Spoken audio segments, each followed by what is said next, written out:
जो ये cease fire हुआ है, सीज फायर अगर मोदी जी आकर खुद कहते ना ये फायर हो गया, लेकिन ट्रंप, अमेरिका के राष्ट्रपति का ट्रंप का कहना ये बिल्कुल देशवासियों को मंजूर नहीं है।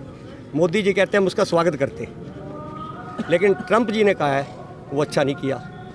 हम इसकी घोर निंदा करते हैं और इससे हमारे देश का सर नीचा हुआ। बताई कि सीज फायर के अंदर तीसरा पक्ष आए, ये नहीं हो सकता, क्योंकि पहले शिमला समझौते के अंतर्गत भुट्टो और जब इंदिरा गांधी जी का समझौता हुआ था, कहते कभी पाकिस्तान और भारत के दरमियान किसी भी तरह का कोई भी विवाद होता है तो द्विपक्षीय आपस में बात करके उसको सुलझाया जाएगा।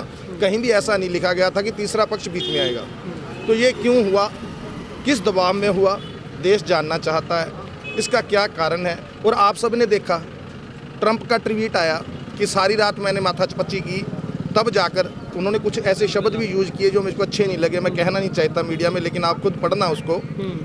नमस्कार, तेज हरियाणा से गुरविंदर पन्नू। डबवाली में कांग्रेस की ओर से सेना के पराक्रम को लेकर एक तिरंगा यात्रा है वो यहां से निकाली जा रही है, जिसकी शुरुआत है वो महात्मा गांधी चौक से जो पुष्पांजलि अर्पित करने के बाद हाथों में जो कांग्रेस कार्यकर्ताओं की ओर से तिरंगे लेकर भारतीय सेना के सम्मान में, और जिस तरीके से ऑपरेशन सिंदूर की कामयाबी के बाद जो भारतीय सेना के जज्बा हौसला कैसे बढ़ सके उसको प्रदर्शित करती एक देश के नाम, भारतीय सेना के नाम जो तिरंगा यात्रा है वो यहाँ पर निकाली जा रही है, और जिसमें डबवाली के गांधी चौक से ये यात्रा शुरू होकर जो सब्जी मंडी स्थित जो शहीद चौक पर जाकर इस यात्रा का समापन होगा, जिसमें कांग्रेस के वरिष्ठ नेता, पूर्व में ओएसडी रहे डॉक्टर केवी सिंह और तमाम जो कांग्रेस के दिग्गज नेताओं की ओर से, शहर भर से, ये जो गांव-गांव से आए कार्यकर्ताओं की ओर से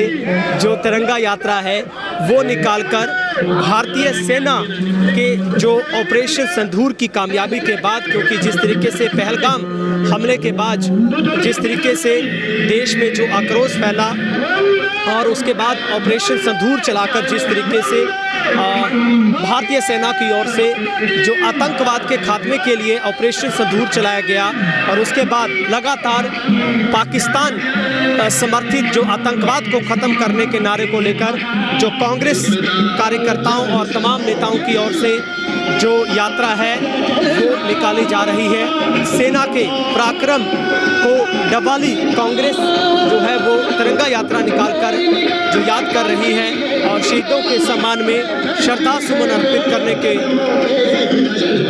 एक लक्ष्य से जो यात्रा है वो निकाली जा रही, जहां पर कांग्रेस के जो वरिष्ठ नेता हैं डॉक्टर केवी सिंह इसकी जो अगुवाई करके इस तिरंगा यात्रा की भारतीय सेना के हौसले को जो कांग्रेस है वो बढ़ा रही है। जहां पर आपको बता दें कि डबवाली में जिस तरीके से जो कार्यकर्ताओं की ओर से मीटिंग हुई, जिसमें सेना के पराक्रम की सराहना करते हुए मौजूदा हालातों पर चर्चा की गई है, और जो सेना के शौर्य के सम्मान में डबवाली की जो तिरंगा यात्रा है वो यहाँ पर निकाली जा रही है। और देश भर से जो कांग्रेस है वो तिरंगा यात्रा निकालकर जो ऐसे मुद्दों पर देश के साथ एकजुटता के साथ खड़े होने का जहाँ संदेश दे रही है, उसके साथ साथ जो भारतीय सेना का जज्बा, उसका हौसला पूरा देश कैसे बढ़ाए, कैसे सेना के उस शौर्य को हमेशा याद रखा जाए, और जिस तरीके से ऑपरेशन सिंदूर चलाकर जो भारतीय सेना ने जो पूरे विश्व को करके दिखाया है कि ये लड़ाई पाकिस्तान या पाकिस्तान के आवाम से नहीं बल्कि पाकिस्तान के समर्थित उस आतंकवाद, उस टेररिस्ट के खिलाफ है, जिससे पूरा जो देश इस बात को लेकर आक्रोश में है कि जिस तरीके से पहलगाम में धर्म पूछकर जो एक घोर जो जनगणना किया गया, उसी के गुस्से से देश में उबाल है।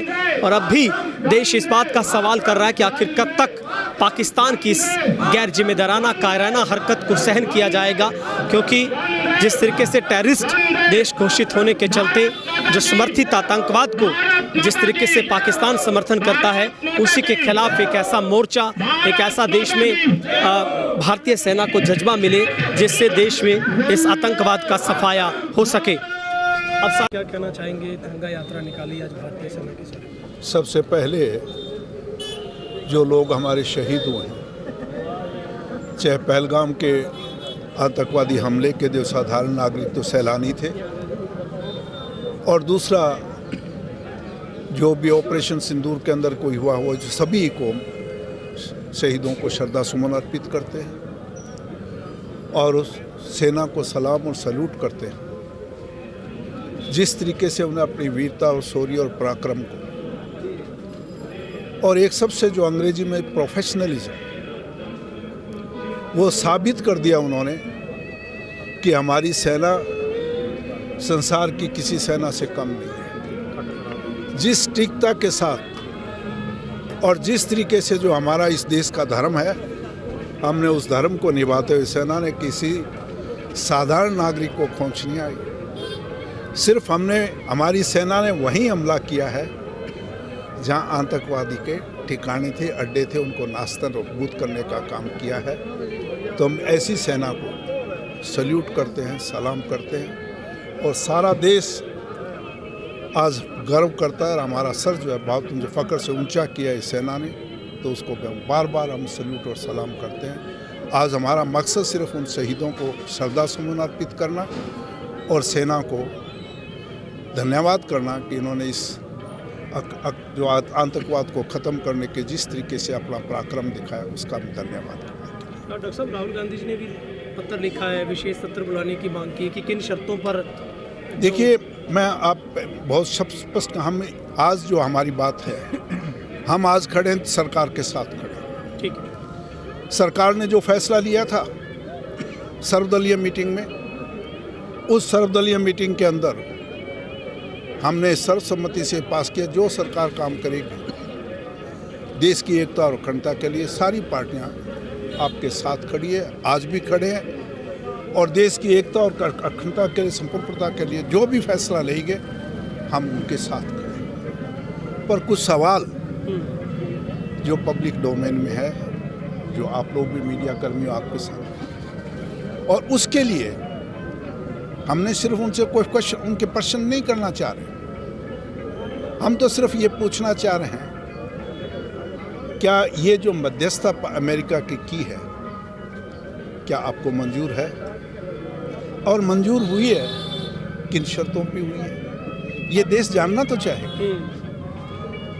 तो इसलिए जैसे सर्वदलीय मीटिंग पहले बुलाई गई, मानते हैं मुख्य प्रधानमंत्री हैं, बहुत उनके बिजी शेड्यूल व्यवस्था रहती है, पहली 2 मीटिंगों में नहीं आ पाए वो, कोई दिक्कत नहीं, पर इस बार सर्वदलीय मीटिंग में खुद आए और सारे विपक्ष को विश्वास में लें और विपक्ष उनके साथ खड़ा। हम आपको अब भी कह रहे हैं, राहुल जी ने कहा विपक्ष आपके साथ खड़ा है, फिर भी खड़ा रहेगा, पर कम से कम हमें विश्वास में तो हमें पता तो एक तो ये है कि इसको सर्वदलीय मीटिंग कॉल की जाए, और दूसरा कि सदन, जैसे राहुल जी ने मांग की है, खड़गे जी ने पत्र लिख के कि लोकसभा और राज्यसभा का सदन बुलाना चाहिए। ठीक। और उस सदन के अंदर हमें सवाल जवाब नहीं है, हम ये दिखाना चाह रहे हैं पाकिस्तान को और दूसरे देशों को 2 सवाल कि सारी पार्टियां एकजुट देश की अखंडता के साथ मोदी सरकार के साथ खड़ी है। हम ये दिखाना चाहते हैं, हम खड़े हैं, उनके साथ खड़े हैं, हमारा कोई उन पे सवालिया निशान नहीं है, हम उनके साथ खड़े हैं। और एक प्रस्ताव जरूर पास करें। 1994 में कांग्रेस का राज था, उस टाइम एक प्रस्ताव पास हुआ था और उस प्रस्ताव में ये हुआ था, और ये सर्वसम्मति से प्रस्ताव के उसको प्रस्ताव को आज फिर दोहराने की जरूरत पड़ गई। नहीं तो जरूरत नहीं है, वो प्रस्ताव पहले ही पास है, फिर इसको दोहराने की जरूरत पड़ गई कि पीओके हमारा है, हमारा रहेगा। पर जिस तरीके से अमेरिका के राष्ट्रपति ने बयान दे दिया कि मैं इसमें भी मध्यस्थता करने को तैयार हूँ, जबकि आपको पता है कि नहीं, मैं थोड़ा जान के लिए, शिमला समझौता यही था, भुट्टो और इंदिरा जी के बीच में यही समझौता था कि हमारी ये द्वीप किसी मामला है, इसमें तीसरी पार्टी को कोई दखल अंदाजी करने का हक नहीं है। तो आज ट्रंप साहब कह रहे, मैं नहीं कह रहा, ट्रंप साहब का बयान, तो क्या ये मध्यस्थता हमें मंजूर है? अगर ये मध्यस्थता हम मंजूर करते हैं तो ये मामला अंतर्राष्ट्रीय मामला हो गया, इस पे हमें विचार विमर्श करना चाहिए। ये 2 सवाल हमारे। तीसरा हमारा एक ये है कि जो बेकसूर लोग जो शहीद हुए हैं उनका आर्थिक तौर पे पुनर्वास किया जाना चाहिए। और जिन लोगों का थोड़ा बहुत जो पुंछ में जो मकान गिरे आपने देखे, उनके मकान, गरीब को मकान बनाना बहुत मुश्किल है। जो पुनर्वास में आ गया कि उनको पुनर्वास करना चाहिए। और 1971 में जो हुआ था, आपको याद होगा 1971 में एक नेतृत्व था इंदिरा जी का, और उस वक्त भी अटल बिहारी वाजपेयी जैसे सब लोगों ने सर्वसम्मति से प्रस्ताव पास करके देश की एकता और अखंडता के नेतृत्व के साथ दिया था। आज भी हम खड़े हैं, कल भी खड़े रहेंगे, पर हमारा कुछ ये पब्लिक डोमेन में है, इन चीज़ों का होना चाहिए। और देश की एकता और अखंडता के लिए कांग्रेस पार्टी पहले कभी पीछे नहीं हटेगी। आज भी हमारा सर्व पहले देश जरूरी है, और देश के लिए हम हर कुर्बानी देने को तैयार हैं। जो सरकार कहेगी हम देने को तैयार हैं। पराक्रम को थक गया। सबसे पहले मैं जो पहलगाम में हमारे भाई शहीद हुए हैं उनको श्रद्धा के सुमन अर्पित करता हूँ, और हमारी जितनी भी सेना के सैनिक शहीद हुए हैं उनको श्रद्धांजलि अर्पित करता हूँ। जो ये सीज फायर हुआ है, सीज फायर अगर मोदी जी आकर खुद कहते ना ये फायर हो गया, लेकिन ट्रंप, अमेरिका के राष्ट्रपति का ट्रंप का कहना ये बिल्कुल देशवासियों को मंजूर नहीं है। मोदी जी कहते हैं हम उसका स्वागत करते, लेकिन ट्रंप जी ने कहा है वो अच्छा नहीं किया। हम इसकी घोर निंदा करते हैं, और इससे हमारे देश का सर नीचा हुआ। अभी जानना चाहती जनता किन शब्दों पे सीज फायर हुआ? बिल्कुल जानना चाहती है, सारी जनता का हक है। जैसे इन्होंने सर्वदलीय मीटिंग बुलाई थी सब सीज फायर करने से पहले, जब जो अटैक किया था जितना भी पाकिस्तान के, उसी तरह सर्वदलीय मीटिंग बुला के अगर सभी की सहमति बनती तो बिल्कुल कर देते, कोई दिक्कत नहीं। हम देश का भला चाहते हैं, लेकिन जो इन्होंने एकदम ट्रंप ने बीच में आकर, उनका मतलब नहीं तीसरे देश के आने का बीच में, वो ट्रंप तो सारा खुद ही कह रहा है जी मैंने संधि करवा दी। हमारी तो एक ही बात जो पहले डॉक्टर साहब ने बताई, बाकी अनिल कालड़ा जी ने भी बताई कि सीज फायर के अंदर तीसरा पक्ष आए ये नहीं हो सकता, क्योंकि पहले शिमला समझौते के अंतर्गत भुट्टो और जब इंदिरा गांधी जी का समझौता हुआ था, कहते कभी पाकिस्तान और भारत के दरमियान किसी भी तरह का कोई भी विवाद होता है तो द्विपक्षीय आपस में बात करके उसको सुलझाया जाएगा। कहीं भी ऐसा नहीं लिखा गया था कि तीसरा पक्ष बीच में आएगा। तो ये क्यों हुआ, किस दबाव में हुआ, देश जानना चाहता है इसका क्या कारण है। और आप सब ने देखा ट्रंप का ट्वीट आया कि सारी रात मैंने माथापच्ची की, तब जाकर उन्होंने कुछ ऐसे शब्द भी यूज़ किए जो मुझको अच्छे नहीं लगे। मैं कहना नहीं चाहता मीडिया में, लेकिन आप खुद पढ़ना उसको, पढ़ने के बाद आप उसका हिंदी अनुवाद करके देखना। उन्होंने कुछ ऐसे शब्द कहे जो हमारे भारत के लिए अच्छी बात नहीं है।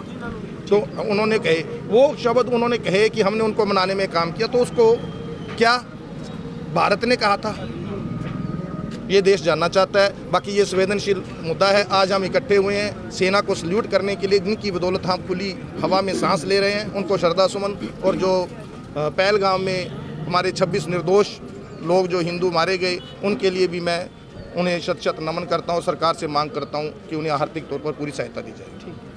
तिरंगा यात्रा निकाली है कांग्रेस। तिरंगा यात्रा हम सैनिकों के शौर्य को दिल से सलाम करते हैं। उनकी जो उन्होंने बढ़िया काम किया उसके लिए, उनका हौसला बढ़ाने के लिए तिरंगा यात्रा। अभी क्या चाहता है देश? आतंकवाद का सफाया तो होना चाहिए। हाँ, जो हिंदुस्तान ने पाकिस्तान के आतंकी के ठिकानों पर हमले किए हैं, उससे कुछ काफ़ी नुकसान पाकिस्तान का जो आतंकवाद कर। पहले तो पहलगाम हमले में हुए शहीदों को मेरा नमन है, और दूसरा आज की जो तिरंगा यात्रा थी, भारत की सेना के सम्मान में तिरंगा यात्रा में भारत की सेना को जय हिंद जय भारत सल्यूट करना चाहता हूँ कि जब वो बॉर्डर पर जंग कर रहे होते तो हम अपने घरों में आराम से सो रहे होते थे। तो ये तिरंगा यात्रा आज की सम्मान सेना के सम्मान में की गई है, और ज़्यादा ना कुछ कहता हूँ मैं, सेना के सम्मान में जय हिंद जय भारत कहूँगा।